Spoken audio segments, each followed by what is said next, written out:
Hi, Filmatics, and hi, Moguls. Today, we have a special guest for you on the show, Josh Blaylock. Josh is the Chief Creative and Executive Officer for Pop Cultivator and the driving force of Devil's Due Comics. Josh, welcome to the show. Hi there. Thanks for having me. Oh, we're so happy to have you. You have just been a tremendous force in the comics world, and I'm just so excited to have you here. And so, can you give the audience a sense of Pop Cultivator and how it's different from the work you've been doing as a comic book publisher? Sure. Yeah. So Pop Cultivator is a comic book studio. So we're creating comic book content, and we'll be setting up different publishing pipelines from there. One of which will be Mike Publishing Company. But it's the unique thing about this is that it is in a big part a fan-owned studio. So the fans are literally buying shares in the company.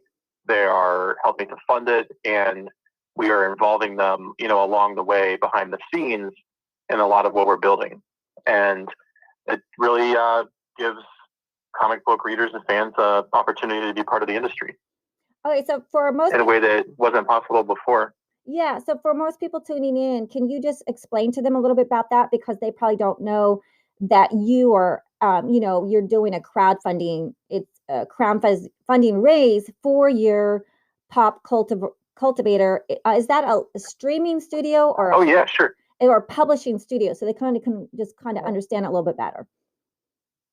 Well, so I've been publishing comic books for 20 years. That's mostly print comics that go to all the stores around the world, and we have digital versions of those. But Pop Cultivator is actually like a sort of, I put together this super squad Justice League Avengers task force of myself and some of my favorite people in the comic book industry, who I've worked with on and off over the years, who all have this long, experience in the field. Like we have a Mike Horn as our chief development officer, who started Palisades Toys and knows how to make and produce and distribute toys from start to finish. We've got like I'm talking like high end action figures, collectibles, all that stuff.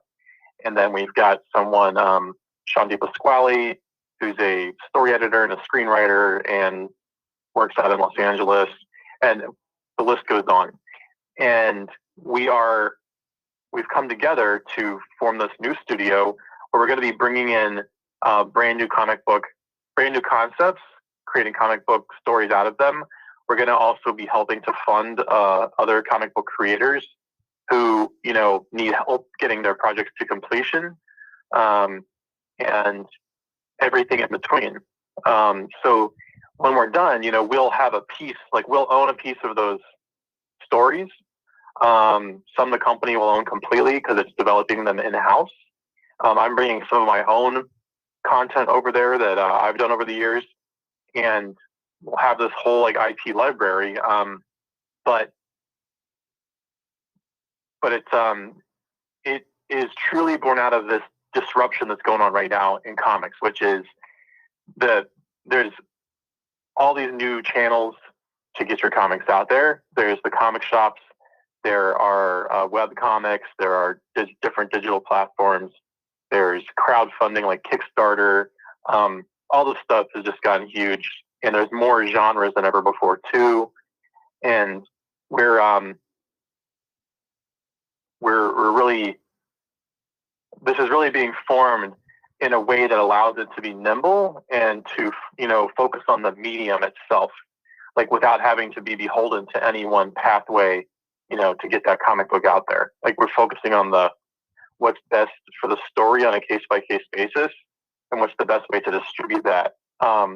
While we're also, of course, working to develop it into other media, to develop it for film and television and streaming, and to develop it for toys and all other licensing categories you can squeeze in there.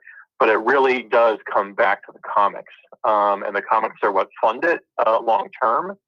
Once this initial investment gets off the ground, And it's those sales that come back in from all of those, collected editions and back issues. And I think that kind of is an icebreaker on the whole thing, at least. Yeah, so Pop Cultivator is actually a comic book creator studio from start to finish, right? Yeah, and so what's different before is what people have been doing for years now, and it's gotten very popular in the last couple of years, is one of the most popular ways to buy original creator owned content or independent creator content in comics is to go to places like Kickstarter, for instance, and support these artists and writers that are making these books. And so that the fans are already supporting, the books anyway, like this. But this takes it a step farther and says, look, you can actually own a piece of the company. You can literally buy shares for as low as $100, and have a piece of that. And it's kind of like an IPO. It's like being able to go to the stock market and buy stock. But it's this new kind of category of equity crowdfunding that came into law the last few years, where we don't have to go the traditional route with big like angel investors or venture capital funds and give up the whole company to them, to people that don't really understand comics or have a passion for them. And we can also we can go directly to the individual to actually care about the medium. Okay, so Pop Cultivator will be 100% funded by the fans or whoever is the investor in that. And I'm just gonna put a little disclaimer, we're not a licensed broker, and have to follow all your SEC rules. And you can find Pop Cultivator on WeFunder as they're currently doing their raise, right? Right, Josh? Yeah, yep. Okay. It's wefunder.com/popcultivator. Okay. And just another so there's like nothing that stops us down the line from being able to get bigger outside financing and to really blow this thing up. But the fans being such a big part of it and owning a piece of it are not just making it possible. They're also, it's like if every shareholder on your team is also sort of an evangelist for the company who's going to be excited about it, and they're a check and a balance on it too, to make sure that we are doing things right. Because they know what's cool in the industry. They know what they have an affinity for, and if we're all of the promises we're making about the kinds of deals that we want to do with talent and the kind of unique publishing paths we want to take, they're there to like kind of chime in. Are we doing this right? And are we taking care of things? Are we taking care of everyone properly? So that's what's kind of like really cool about this. It's just refreshing, it's like to be able to start a company like this from scratch that has the actual fan community involved with it from the beginning. It's just unlike anything we've been able to do before, and I'm really excited about it. Yeah, and so what inspired you to go into the comic book business? Was there a film, or how did you even start? Were you an artist drawing? Oh man, it was I kind of was born drawing. Like I can't even remember when I started drawing. I was like 2 years old or something. That's what my parents always said.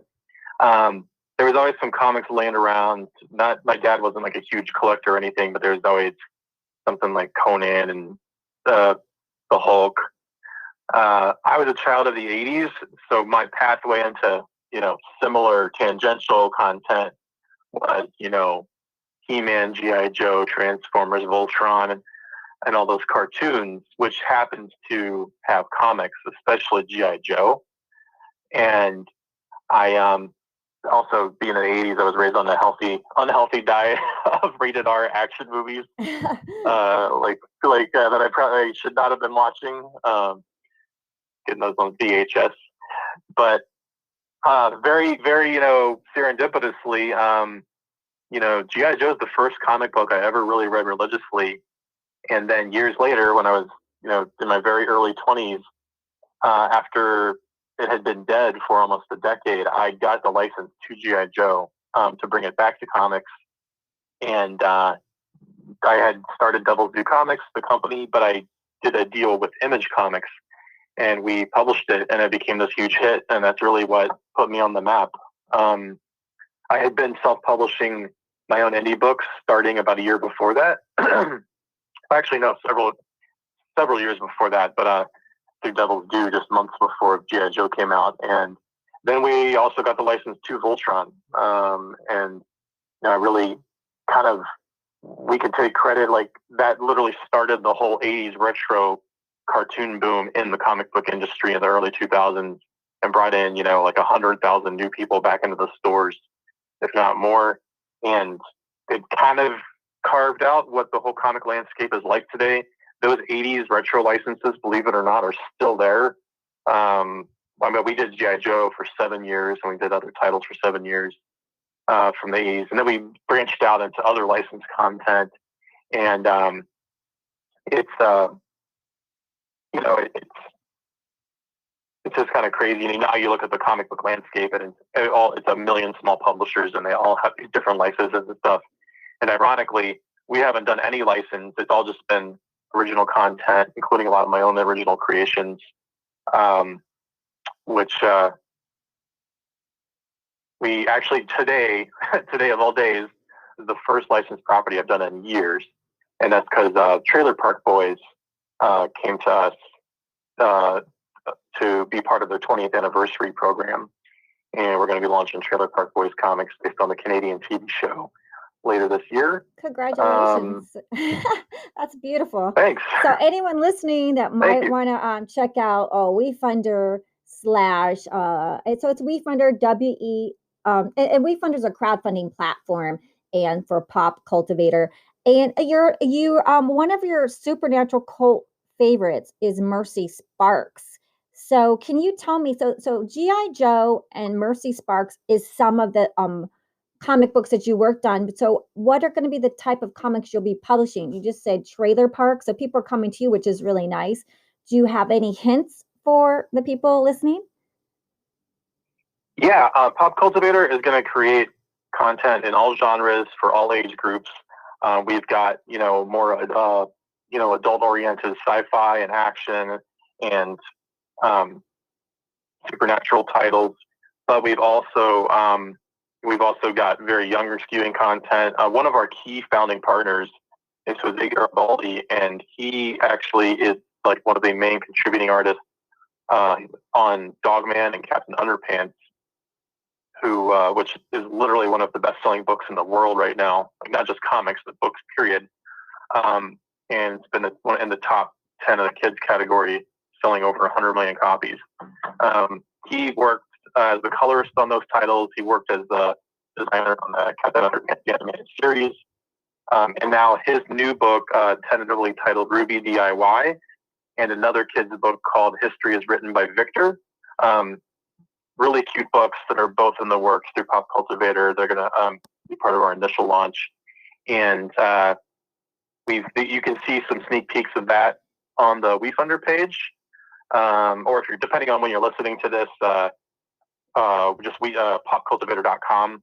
We'll also have things posted there, and we'll keep everyone up to date on what the publishing partner is going to be for that once it gets farther along. And there's a lot of stuff coming. We actually kind of like what we're doing is a lot of it's contingent on the funding. So we're continuing to fund until the end of April, and we have a lot of contingent deals in place that are sort of triggered based on how much we raise. But yeah, Ruby DIY definitely. There's another one called Mongrel, another fun kids book with a manga twist, and a couple of my own properties I'll be bringing over into the PopCultivator fold, which is the Encoded and Arc World.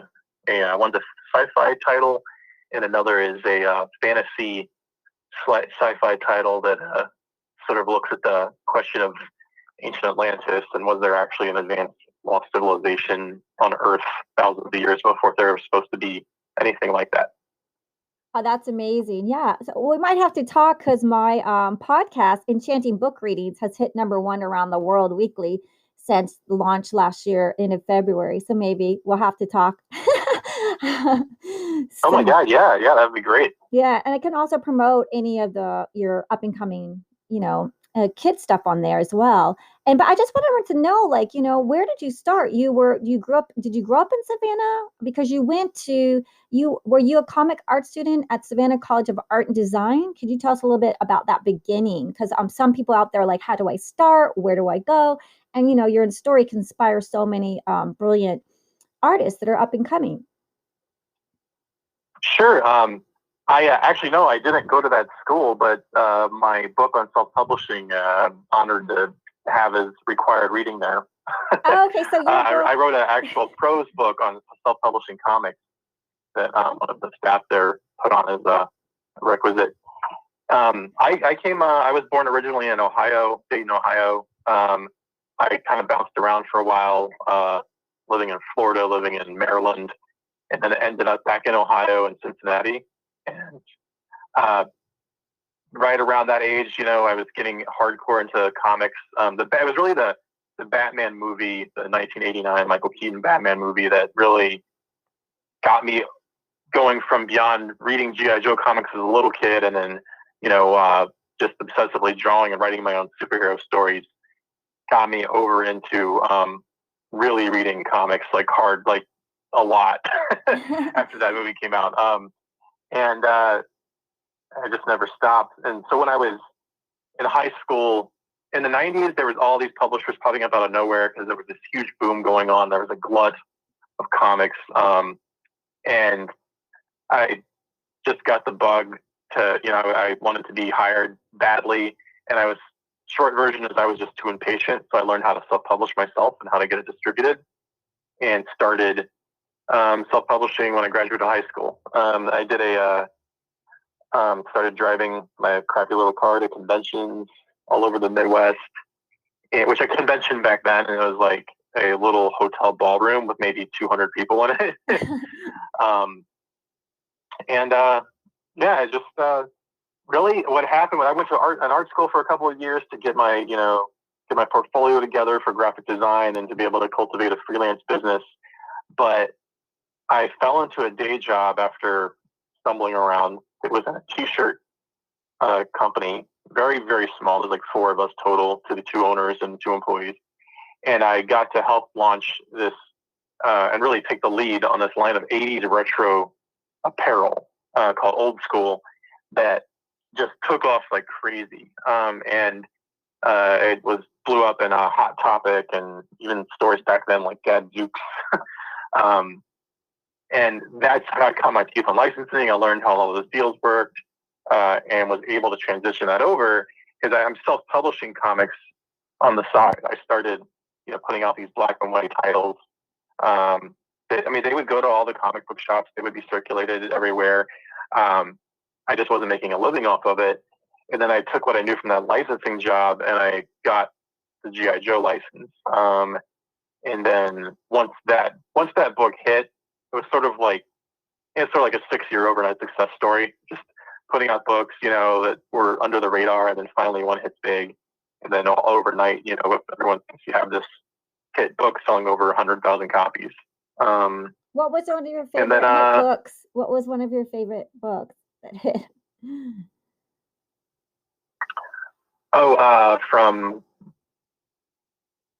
From where? I'm sorry, I got cut out there a little bit. Yeah. For when you were, what was one of the first books that hit when you were self-publishing?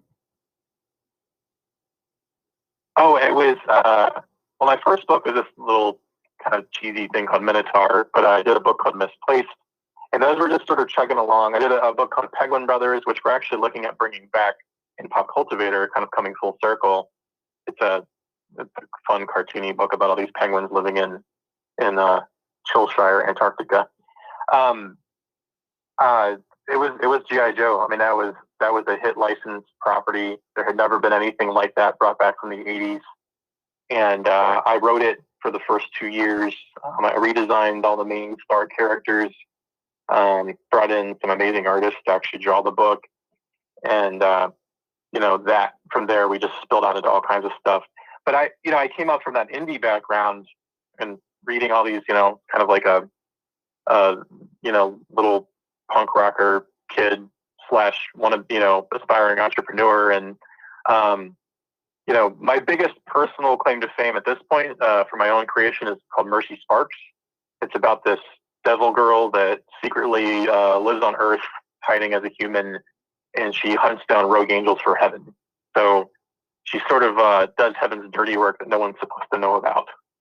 And it's really fun. It's irreverent. It's got a lot of humor in it, but it has like a lot of layers and a bigger universe to it as well. So, if you're a fan of irreverent comedies kind of stuff like Deadpool, but also if you like the deeper stuff like Supernatural or Lucifer or Preacher, there's a little bit of all that mixed together. And we actually just set that up with MGM Studios this past year. So that is hopefully going to be something people hear a lot more about. That's fantastic. And that's a whole other thing. That's a whole other podcast. Once we really started to hit our stride, it wasn't long before Hollywood came knocking, and then we had,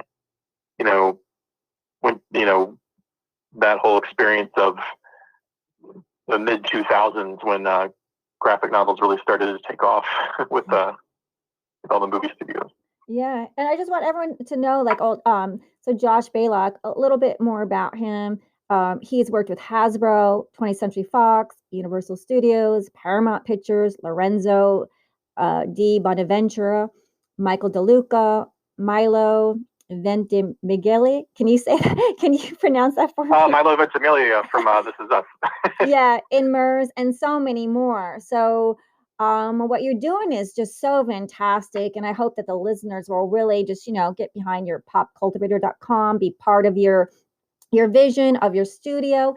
And also, what's the is it going to be online, or will you have a brick and mortar location as well? Because how has COVID affected your plans for that? No, I mean, the company itself is not going to really be a physical presence anywhere. It's a creative studio. We all work remote and digitally now. Even before the pandemic, that's how almost all the comic creative studios worked. But as we grow, as our library grows, there's going to be some very cool opportunities to do events. And one of our key founding members, who's going to be interacting with our investor community, Alma Silva, comes from that event world. And I've done a lot of it myself too. We're really looking forward to going big at certain conventions, sort of having all of our properties on display there and arranging for some cool parties. And, depending on what tier someone is as an investor, one of our perks too is we can help them get access into those conventions. And of course they get access to parties and stuff that we might throw. There's all kinds of, just go on a little tangent. There's all kinds of fun stuff we can do with the perks with a crowdfunding equity like this. That's amazing. Pretty much any shareholder can get digital comics. As it goes up, there's all sorts of access that we can offer. Yeah, so there's lots of incentives for the average comic book fan to get involved in your business. Well, if someone can't go so high, is there something for your a fan that's just an unaccredited investor? Do you have any goodies for them? That's the great thing about the equity crowdfunding is you don't have to be an accredited investor. That's the huge thing about it.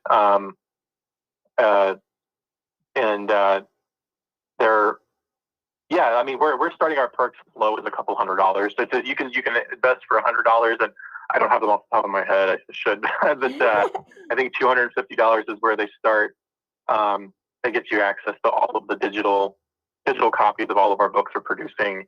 And then there is discounts that start very early on, when it comes to actually, if you, buying the physical product, if you do want it, sort of like if you bought Tesla stock and that automatically got you discounts when you wanted to go buy your Tesla. I'm